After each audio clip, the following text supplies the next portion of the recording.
आज हम सॉल्व करने जा रहे हैं chapter number 9 calculus partial differentiation. Definition है इसके सबसे पहले हमारे पास कोई फंक्शन होगा z is equal to function of x y, यानी z in the form of x y, x और वाई की वेरिएबल की फॉर्म में दिया होगा, be a function of two independent variables x and y, then partial differentiation of z with respect to x is denoted by, अगर इसके partial derivative लें with respect to x तो उसे हम किस तरह लिखेंगे, पार्शियल z वो partial x and is defined as, जब इसका पार्शियल डेरिवेटिव लेंगे तो हमारे पास पार्शियल z पार्शियल एक्स आ जाएगा, या इसको फंक्शन एफ एक्स भी लिखते हैं, जिसका मतलब यही होता है कि एफ का डेरिवेटिव पार्शियल डेरिवेटिव ले रहे हैं विद रिस्पेक्ट टू एक्स, या फिर इस नोटेशन से भी ज़ाहिर किया जा सकता है f x of x y. तो और इसकी फॉर्म किस तरह की, limit delta x approaches zero, अगर एक्स के लिहाज से डिफरेंशिएशन ले रहे हैं तो delta x approaches to zero, ये लिमिट इसकी आएगी एफ ऑफ। अब इसमें है चूँकि हम एक्स के लिहाज से ले रहे हैं तो यहाँ पे जो हमारे पास फंक्शन है उसमें सिर्फ एक्स की जगह पे चेंज आएगा, change in the value of x, x plus delta x और वाई, इसी तरह माइनस ओरिजिनल वैल्यू जो भी ओरिजिनल फंक्शन दिया होगा उसको इसमें से माइनस कर देना और डेल्टा एक्स से डिवाइड कर देंगे, और जो ये लिमिट जो है ये एग्जिस्ट करेगी। सेकंड, अगर हम जेड का पार्शियल डिफरेंशिएशन लें वाई के लिहाज से तो उसे डिनोट करेंगे पार्शियल जेड और पार्शियल वाई, और पार्शियल जेड और पार्शियल वाई लिख सकते हैं, या फिर इसे एफ वाई भी लिख सकते हैं, जिसका मतलब भी यही है कि आप जो है वो डेरिवेटिव ले रहे हैं with respect to y, partial derivative, और इसकी ये भी नोटेशन हो सकती है। अगर हम वाई के लिहाज से पार्शियल डिफरेंशिएशन कर रहे हैं तो डेल्टा वाई जो है लिमिट इसकी अप्रोच के delta y approaches to zero, और अब हम जो चेंज है वो वेरिएबल वाई के अंदर चेंज लिखेंगे, एक्स वाली टर्म्स इस तरह होंगी वेरिएबल, और वाई में जो है वो चेंज आएगा वाई प्लस डेल्टा वाई,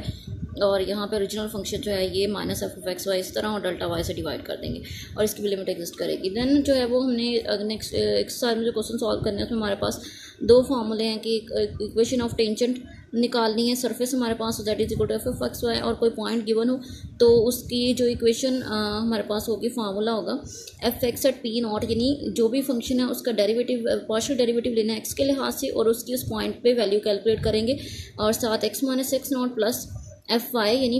जो partial derivative with respect to y निकालेंगे इस गिवन पॉइंट के ऊपर, और साथ जो है ब्रैकेट में लिखेंगे वाई माइनस वाई नॉट, और लास्ट पे लिखेंगे माइनस जेड नॉट। ये जो equation of tangent plane find करने का फार्मूला है।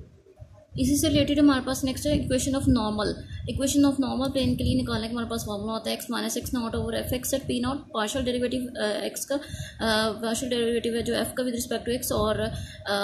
पी नॉट पॉइंट पे उसको कैलकुलेट कर देना Y minus Y naught over partial derivative of Y with respect to F का वाई के लिहाज से डेरिवेटिव, और पी नॉट पे इसकी वैल्यू कैलकुलेट कर लेनी है पॉइंट पे Z minus Z naught over minus one, ये नॉर्मल फॉर्म की। अब दो फार्मूले जो इनको यूज़ करते हुए हम एक्सरसाइज का क्वेश्चन सॉल्व करेंगे। Exercise 9.2 question number 1, find equation of tangent plane and normal to the surface. तो सरफेस की जो इक्वेशन है हमने लिख लिया, that is equal to X square plus 3y square, point जो इसको हम पी नॉट का नाम देते हैं। अब हमारे पास जो है जब इसका पार्शियल डेरिवेटिव निकालेंगे विद रिस्पेक्ट टू एक्स, जब with respect to X derivative निकालना है तो ये सेकंड जो वेरिएबल है वाई ये कांस्टेंट होगा, क्योंकि डेरिवेटिव हम सिर्फ एक्स के लिहाज से ले रहे हैं, तो एक्स स्क्वायर का डेरिवेटिव 2x आ जाएगा। फिर जब हम पार्शियल डेरिवेटिव निकालना है वाई के लिहाज से तो उसके लिए एक्स कांस्टेंट होगी, कांस्टेंट का डेरिवेटिव 0 होता है, इसलिए इसमें ये एक्स वाली हम टर्म जो है वो नहीं लिखेंगे। बाकी हमारे पास जब इसके ऊपर जो डेरिवेटिव अप्लाई करेंगे तो वाई स्क्वायर का डेरिवेटिव 2y, और जब उस 2 को 3 के साथ मल्टीप्लाई करेंगे तो 6y, ये 6y हमारे पास वैल्यू आ जाएगा। इन्हीं जो डेरिवेटिव्स हैं इनके पार्शियल डेरिवेटिव्स की वैल्यूज जो पॉइंट पे कैलकुलेट करनी है, ये हमारे पास एक्स वाई और Z, X naught Y naught और जेड नॉट पॉइंट्स हैं। अब इस पॉइंट पे जब वैल्यू पुट करेंगे तो 2x एक्स की जगह पे हम ये वैल्यू पुट कर देंगे, जो पहली पॉइंट की वैल्यू है 2 × 3 6 आ जाएगी। 6y है तो y के लिए हम सेकंड जो पॉइंट है इसकी वैल्यू पुट कर देंगे, जो एक्स वाई नॉट हमारे पास वैल्यू है 6 और -1 -6। अब ये इक्वेशन ऑफ टेंजेंट प्लेन हम लिखेंगे F x at P naught X minus x naught F Y at P naught Y minus Y naught minus Z naught, इसमें वैल्यूज पुट कर देंगे।